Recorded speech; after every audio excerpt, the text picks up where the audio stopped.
Earlier today, Mel Kiper put out a new mock draft, and so I want to go over who he had the Packers taking at number 23. And he has the Packers taking a receiver, wide receiver, Emeka Egbuka, wide receiver from Ohio State. So he has the Packers breaking their no first-round wide receiver in about 20-ish years streak. But here it says, Egbuka's game is really refined. He is a great route runner. He has good hands. He reads the defense well. And while Green Bay doesn't have much history of drafting wide receivers on day one, Javon Walker was the last one in 2002, this seems like a good year to break the streak. Christian Watson, Jaden Reed, and Romeo Doubs all have injury concerns, and I'm not sure any of them are true wide receiver ones when healthy. Egbuka had 1,011 receiving yards last season, and he could make an immediate impact on this offense. I'm also watching the Jair Alexander situation. If he gets traded or cut, Green Bay would look at the cornerback class. So as I said, he has the Packers taking a first-round receiver for the first time since 2002. My guess is this is not going to happen. I just think that we've seen for 20-plus years the Packers have not ended up with a first-round receiver. I see no reason why that streak would end this year. Of course, there's always a chance the Packers break away from what they typically do, but I doubt this happens. Now, when we look at Egbuka specifically, he was more of a slot receiver during his time in college. If we look at 2024, he had 343 slot snaps to 70 snaps out wide. 2023, 192 slot snaps to 71 on the outside, 192 on the slot. And so he was mainly a slot receiver during his time at Ohio State. It's not to say he can't also play outside, but that was really his main role. And if that's what the Packers were, if the Packers were to see him as more of a slot receiver, I just don't know if I see them bringing him in just because they already have Jaden Reed, who mainly plays out of the slot, already fits that role. Now, if the Packers look at Egbuka and say to themselves, we think he can be a solid outside receiver, then I think it would be more reasonable to see them go after him. But that's the question. Do the Packers think he can really be an outside guy, or do they see him more in the slot? If they see him more as a slot guy as he was in college, I just don't know if this is the best fit. I think there's some better options out there for guys who could be more outside receivers. Now, Daniel Jeremiah, he has a lot of great stuff on the draft, former NFL scout. And I want to read here what he also has to say about Egbuka. He says, Egbuka is a strong physical receiver with the ability to play inside or outside. So he knows he can play outside. So the question is, do the Packers see him as a guy who can consistently play outside as well? He's quick in his release, and he can fight his way through press coverage. He is more of a one-speed route runner, but he's very comfortable working in traffic. He attacks the ball in the air in the middle of the field. On vertical routes, he tracks the ball well and has a knack for utilizing light hands to prevent defenders from playing the pocket and poking the ball away. He has a great feel for working in zones and adjusting his route if the play is prolonged. After the catch, he relies more on toughness than pure speed to create extra yards. He's earned rave reviews from NFL teams for the knowledge and the leadership he's shown when they meet with him. Overall, I view Egbuka as an impact slot receiver in the mold of former Buckeye Jackson Smith and Jigba. So if that's the case, I just think the Packers would be better off finding a guy who is not mainly a slot receiver, which is something they already have in Jaden Reed. And if you look at some other receivers who could potentially go round one, Daniel Jeremiah has Matthew Golden as his first receiver at number 15 overall.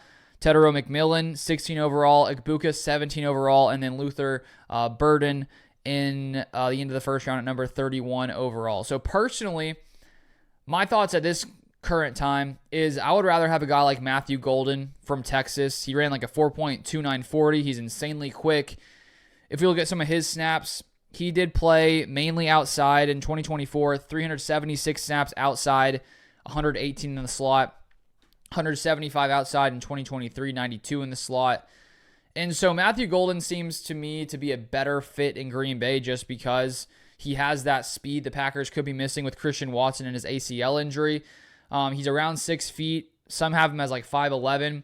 So he may be slightly shorter than the Packers would prefer typically for an outside guy, but I really do like the speed he has. So personally, I would probably go Golden over Egbuka, and I'll probably go McMillan potentially over Egbuka as well. And I really think the Packers, if they go receiver, should just wait once again because I think there are some talented receivers who could get in round 2 and 3. And I was watching a video today from former NFL receiver Steve Smith, and he had a breakdown of all these top receivers, which is very interesting. But if we look at his top 10, he had Matthew Golden, number 1, Tedero McMillan, number 2, Emeka Egbuka, number 3, Luther Burden III, number 4. And then he had Jalen Royals, number 5, who I think could be a solid pick in round 2 for the Packers.